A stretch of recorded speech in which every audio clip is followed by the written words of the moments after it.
Yeah, okay. Oh my God. That would do it.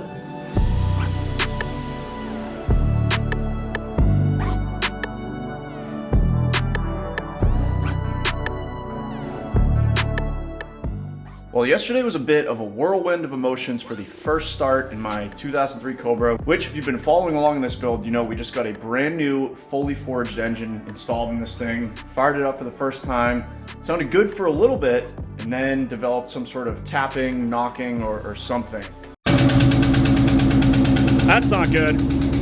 Anyways, I noticed immediately upon removing the valve cover that one of the cam followers was completely off the lash adjuster down here. Just kind of wedged down in this area. So that was obviously a big problem and the cause of our tapping, knocking, whatever. Fortunately, the valve appears to be okay. The cam has a little bit of wear markings on it, but it feels completely smooth. Nothing catches with my fingernail or anything. Not too worried about that, and I think I'll probably just take some like 1500 or 2000 grit and some WD-40 and just might even be able to polish that out. But I think everything's okay. The bore for the lash adjuster looks perfect. So, I mean, a little bit got ground off the head right there, but that's not anything important as far as I'm concerned. And I removed any metal pieces that I found. There were just a couple, but we might be okay. And let me just kind of go over the bench and I'll show you what I think might have happened. So here's what I pulled out. Here is the cam follower. So as the name implies, this kind of follows the cam and pivots down and up on the lash adjuster, which in turn kind of cushions it and allows it to open the valve on your left side right here. So right there. So this is kind of set up in the car like that, with the valve being over here. And of course it just pivots on the cam lobe on the roller there. So it's a roller cam design. And here's my theory of what happened. Again, this is just a theory. Who knows what really happened, but the end result was the cam follower fell off. But I think when we first started the car, it sounded pretty good.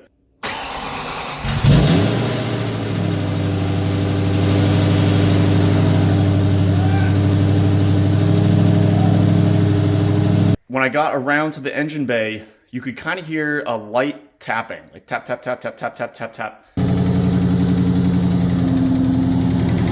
And then it suddenly, like, you could hear like a click, like a switch, and it's like it stopped.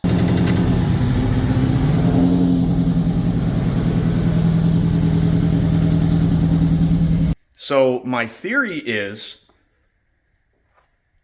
that this thing, the lash adjuster, was not pumped up and causing a light tapping noise, and then it suddenly pumped up and the noise went away and the motor sounded perfect.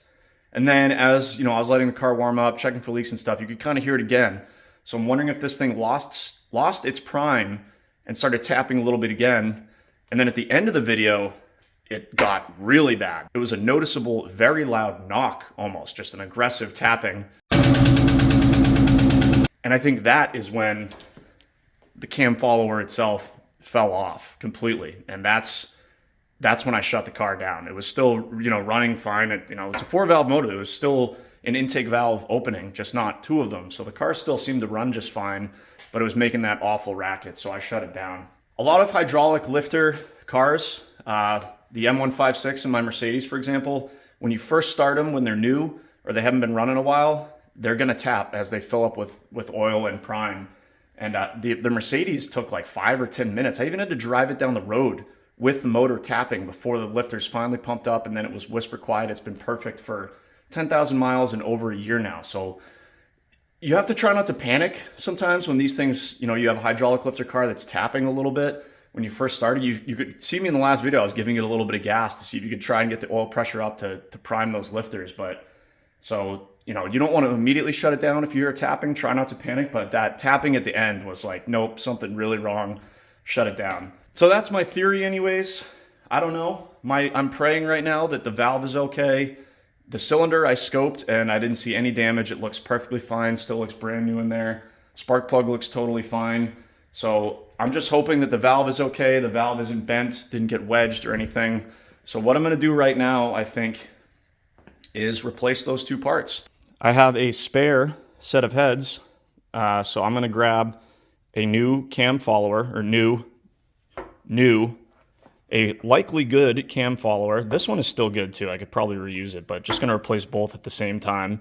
This is a perfectly good cam follower, and this is another lash adjuster. The only thing I've noticed between these two, and this could have happened obviously when it got wedged, but this top part no longer spins. It's frozen. So maybe that was our issue. This one spins freely. You can see it spinning in there. So I'm going to assume that this one is good. So my hope is that I can pop in a new lash adjuster and cam follower, and then we can try and fire this thing up again and see what happens. Hopefully it's whisper quiet and we don't have any more issues. And man, I hope that that is the case, because if not, we might be taking the motor out again, because if the heads need to come off for service, I mean, you can do it in the car, but I still haven't connected the suspension. It's really, in my opinion, it's probably not worth doing it in this particular chassis. It's almost easier to drop the motor to get the heads off than to try and, you know, kill yourself getting them off in the car. So let's hope that this fixes it, because if it doesn't, the motor's coming back out, which is what we just finished putting back in. So that would be pretty terrible. So let's get to work. Let's get the new lifter. I'm going to soak it in oil for a little bit, the lash adjuster rather. Get that in the car, get the rocker back on there. Turn it over by hand, maybe turn it over by the starter, make sure everything's smooth, everything looks good, everything's articulating correctly. And then let's try and fire it up again, and hopefully she's quiet.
Well, it's the next day. I got it all back together here. I got a new lash adjuster, rocker on there, put some assembly lube on there, painstakingly got the valve cover back on. The valve covers on these cars are such a pain compared to their LS counterparts. Thankfully, the lifter problem or cam follower problem was on the passenger side. The driver's side is even worse, but even this valve cover is kind of a pain to get to. You have to remove one of the heater core hoses. There's all these fuel lines and vacuum lines and wiring and everything in the way. It's a tight fit, but got it back on.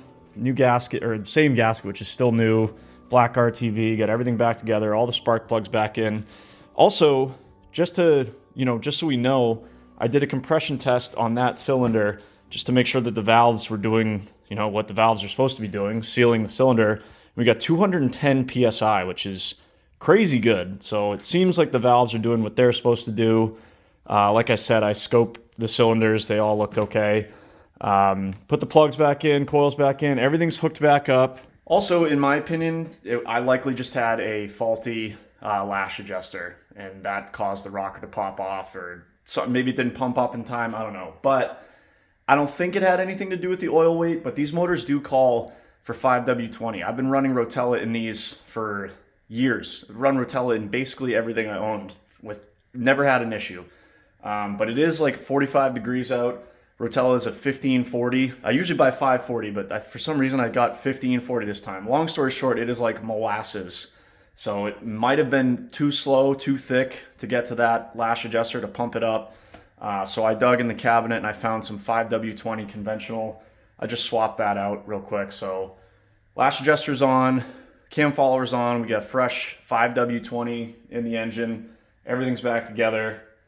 Let's give this another shot, see if that follower stays on there, and see if we're going to get away with hopefully not pulling the motor back out. But yeah, let's turn the key, see what happens.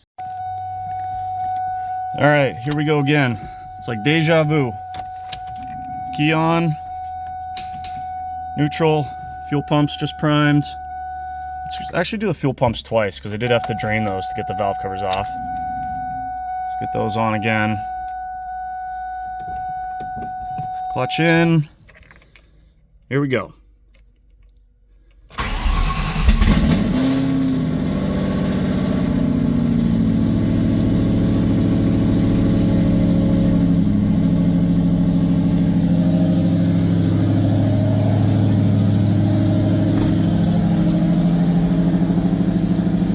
Tons of oil pressure still.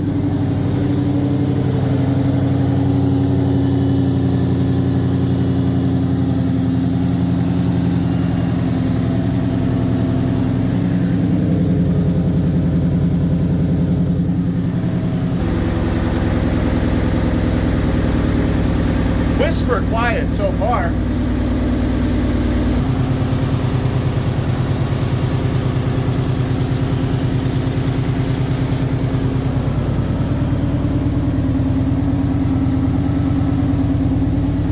Man, that is night and day compared to the last startup. Got excellent oil pressure.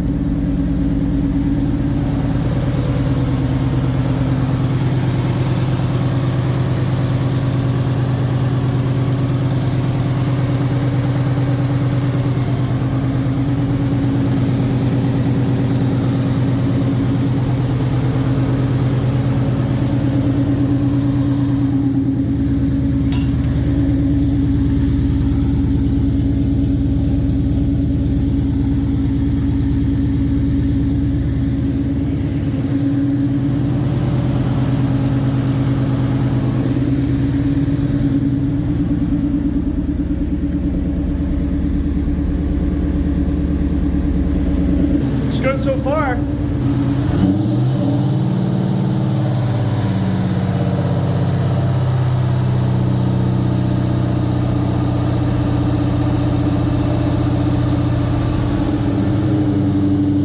Alright guys, I'm gonna let this warm up a little bit, keep checking for leaks. Everything sounds really good so far, but let me just give everything another once over, then I'll get back with you.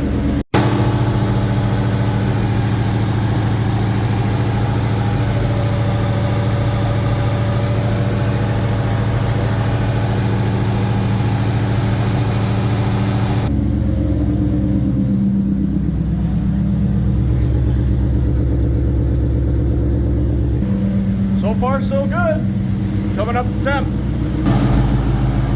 All right, guys. Well, it's been about 10 minutes. Motor's come up to temperature. Still sounds like a sewing machine.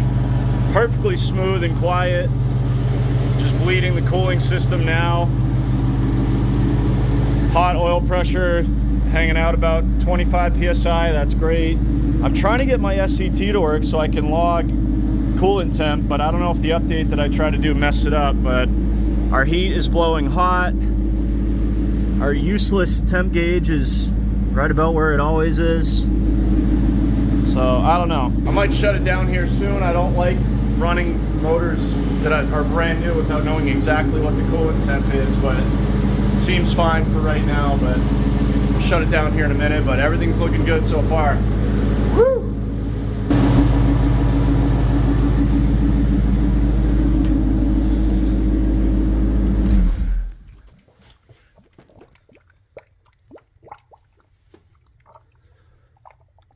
Man, all you 4.6 or modular guys will know about the woes of bleeding these cooling systems. Just look at my old Cobra videos.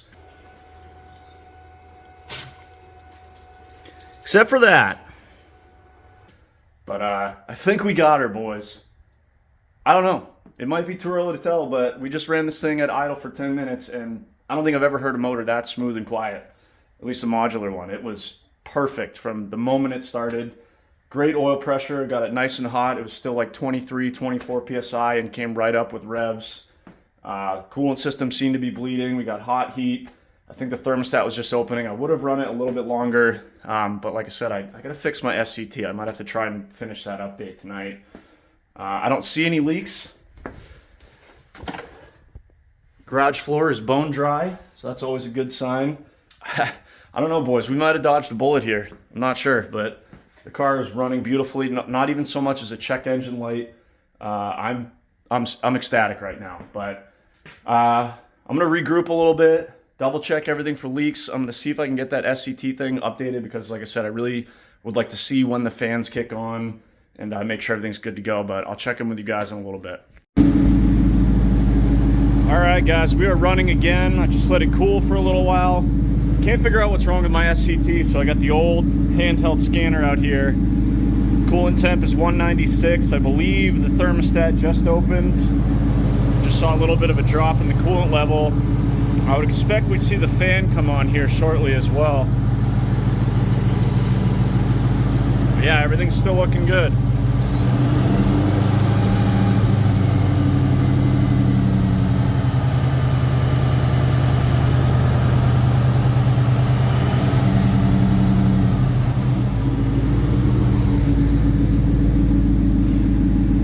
Coolant temp just dropped a little bit. My guess is the thermostat's opening. Still holding 20 pounds of oil pressure at an idle of, I don't know, 700. I think the fan probably comes on around 200 if I remember right. Here we go. Fan just came on. Coolant just dropped significantly. Get some back in there.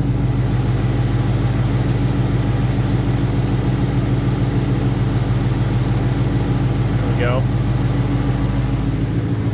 Now we should see the temperature start coming down. We're at 201.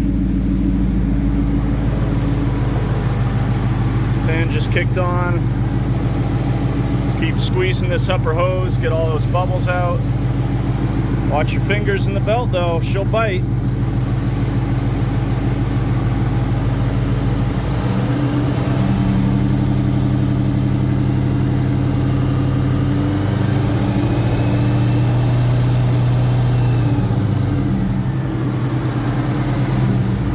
Fan's on low, I believe.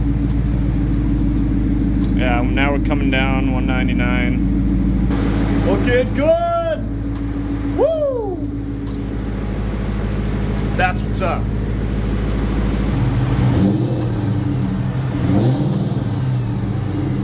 Whoops.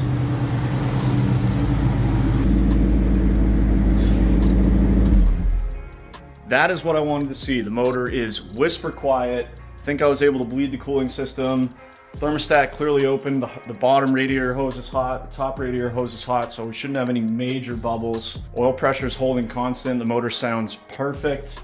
Fans came on, temperature started coming down. So I think at this point I can seal up the coolant crossover, seal up the overflow reservoir here, and then, I mean, we might be ready to drive this thing. Forgot to film it, but I did briefly test the clutch in first gear. It does what it's supposed to do. It feels great. So I think at this point, I'm gonna start putting this thing the rest of the way back together. The motor is ready to go, but still have to get the suspension back together, toss the wheels on, and unfortunately it's like 15 degrees out right now, and I think we might get some snow tomorrow, but I'm gonna press on, keep assembling the front suspension, quadruple check that there's no leaks up here. And hey, with any luck, we might even be able to back this thing out of the garage under its own power for the first time since October. But for now, let's get back to work, getting it back together, and see what we can't get done. But man, boys, I'm relieved. I think that this thing is gonna be okay. Putting in a replacement lash adjuster and cam follower, and this thing sounds absolutely perfect. Sounds very healthy, and we might be good to go. The real test will be getting some RPM in it and driving it around and doing a full break-in. But for now, we're good to go. Let's get back to work, getting it all back together.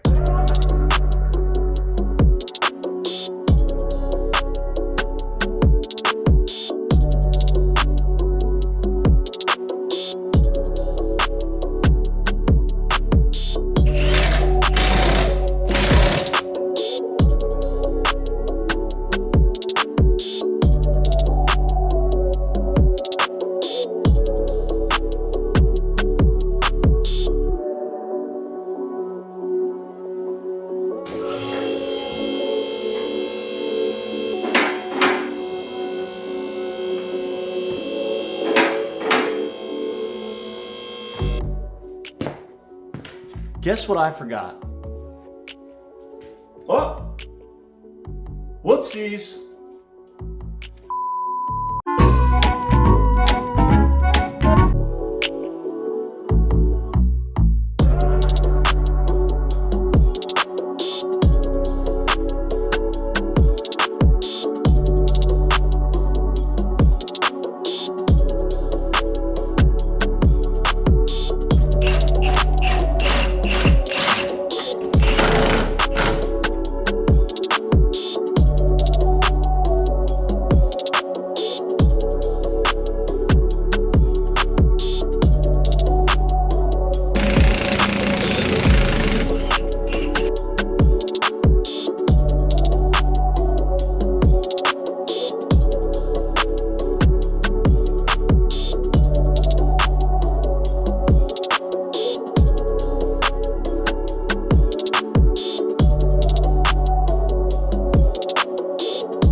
I'll give you guys the progress update in the back here anyways, as my light is dying and it's dead. And it's gone.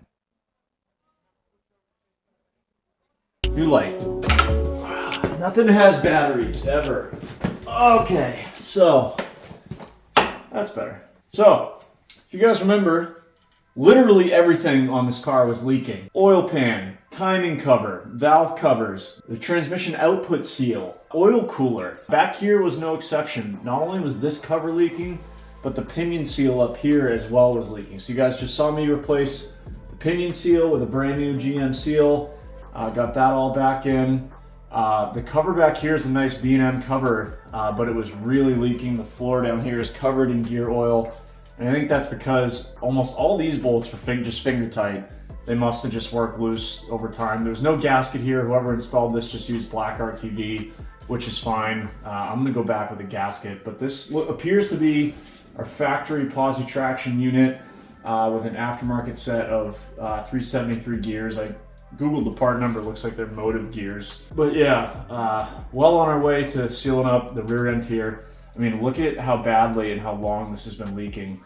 I've still got a lot of cleanup work to do back here just to tidy this up and detail it, but let's stop the leaks first, get this thing drivable, and then I can kind of focus on cleaning all this up. Moving up front, you guys saw in the B-roll, I got the A-arms springs.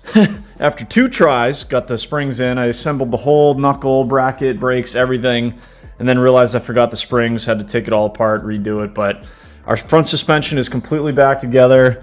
Both sides, other side's done too. On the bench over here, I've got the aftermarket B&M diff cover, which is, as you'd expect, just, 1/8 of an inch of grease all around. I already cleaned the mating surface, so that should be good to go. Just got to clean this up. And then I've got 2 quarts of Valvoline full synthetic gear oil, which includes the limited slip additive, so we can seal up the rear end.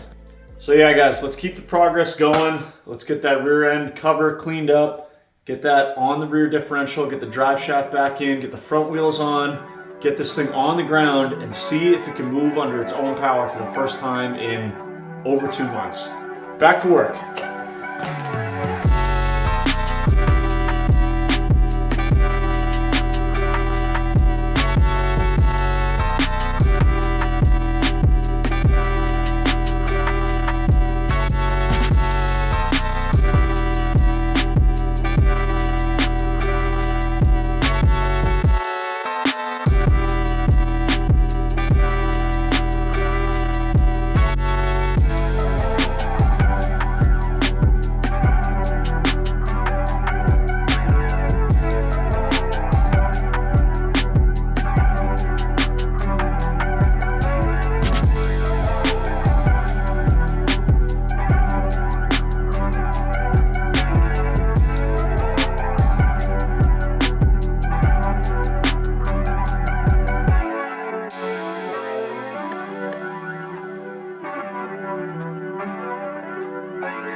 Well, it's hard to believe, but for the first time since I think late October or early November, my cheap Cobra is finally on the ground on all 4 tires, supporting its own weight, ready for a drive, I think. A-arms are all back together, sway bar, springs, shocks, brakes, tires and wheels are on. Got our rear diff sealed up as far as I know, drive shaft is back on. We still might have some minor bleeding to do in the cooling system, although I think it's gonna be pretty much good, but I think it's ready. I think it's ready to see if it'll move under its own power, if it'll drive, and what other issues might come up. We're in the middle of winter at this point, so the forecast is calling for like the next 4 or 5 days being rain or snow or a mix of the two. So I'm gonna take this opportunity to get this thing out on the road, even though the exhaust is still basically an open X pipe. Maybe take it up and down my private street here a couple times, see what it does, see how it drives, and at least be able to hopefully say that this thing runs and drives under its own power. So let's open the door, get it outside.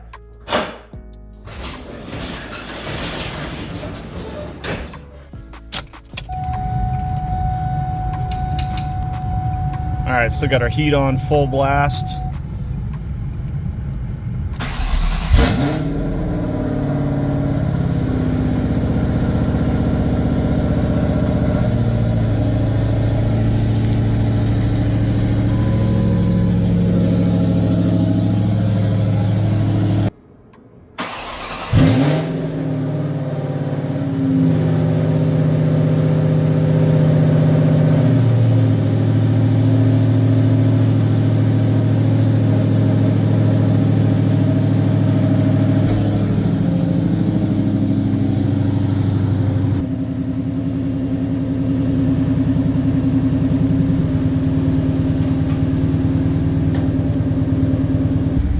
Did a quick check for leaks. Everything looks good. We've got good oil pressure. Let's see if this thing will move.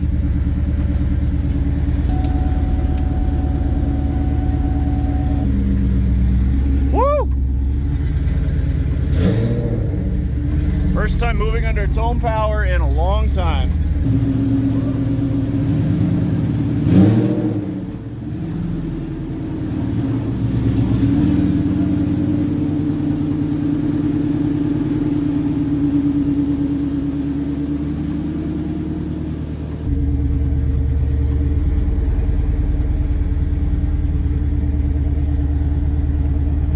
Just like that, she's out of the garage. Woo!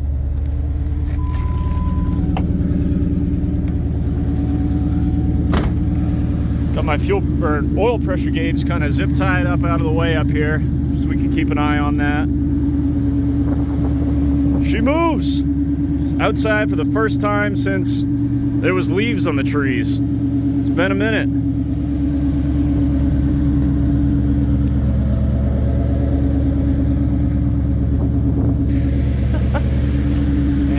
Good to see this thing outside, moving under its own power.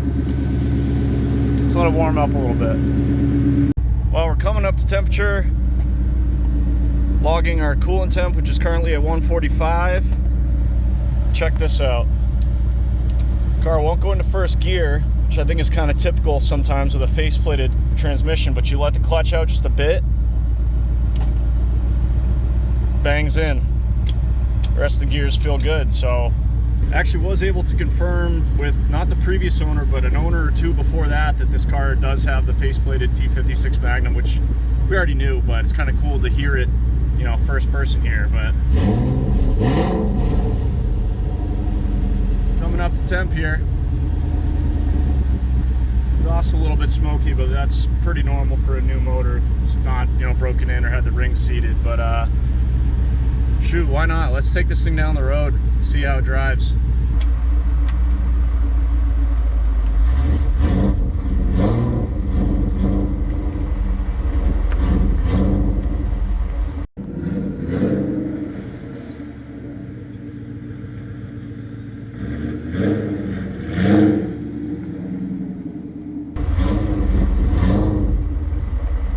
Clutch feels great.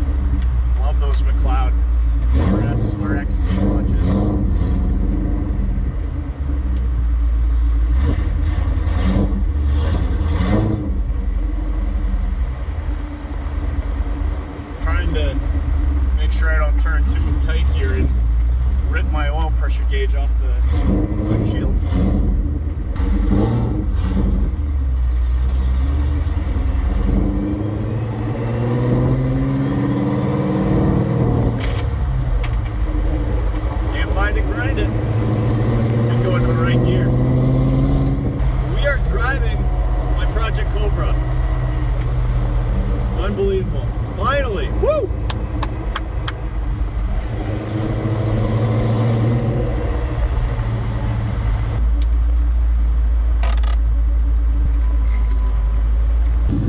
Quick check for leak here.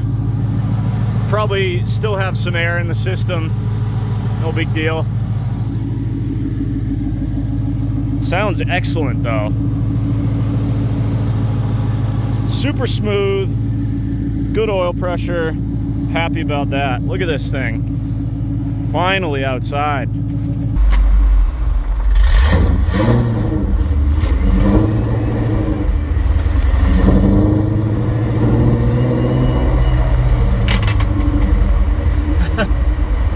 There's a technique to driving a face-plated transmission, and I don't have it yet, so we'll have to get into that once we get this thing really out on the road. But you hear that clunk between gears, that's that race car life.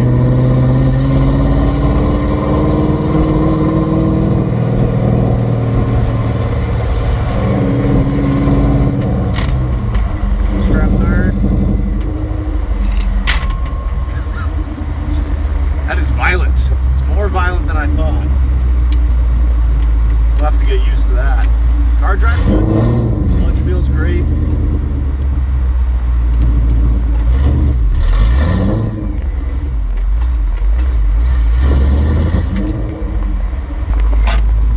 Woo!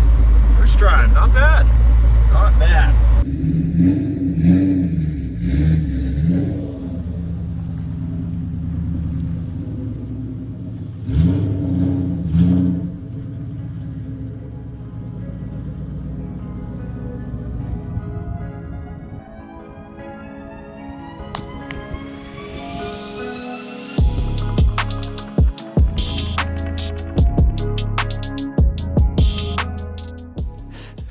You know what I just realized?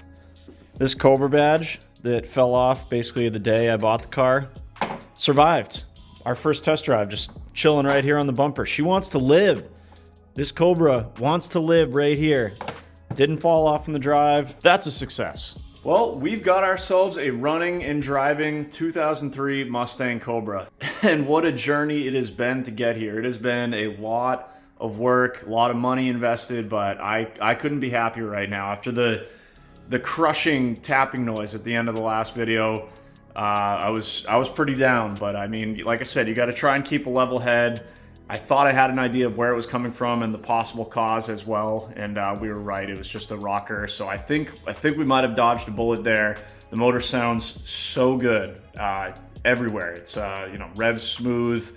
Sounds like a sewing machine. It's just a healthy motor, and I couldn't be happier. The car drives. It's back on the ground. The suspension's under it. It moves under its own power. I've already done 20 times the amount of mileage that I have than when I first got it. Just basically backed it off the trailer, burning the clutch, did a 3-point turn in the driveway, and the car barely made it in the garage and then shut off before I even knew that it was running on probably 7 cylinders and had no rod bearings left and all that other stuff, which is probably why it wouldn't stay running.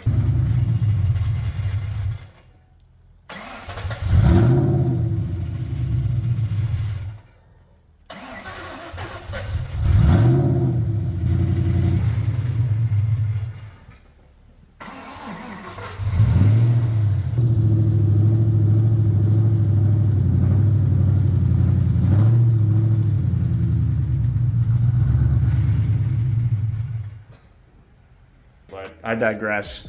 She's mint now, and you know, I'm pretty happy about that. Transmission is clunky. I got to learn to drive a face-plated transmission. I know there's some tricks out there, you know, kind of doing like on and off the throttle, but we'll learn all that as we go through it. But it feels solid. The clutch feels amazing.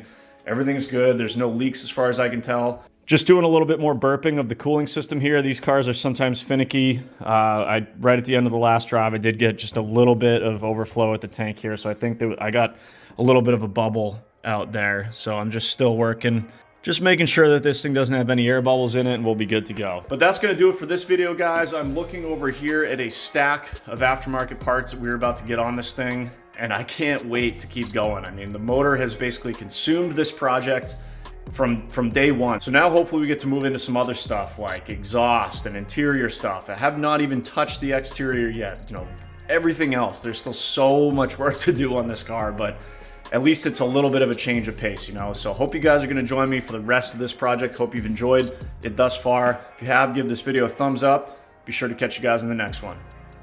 All right, time to start filming for the next video. See you there.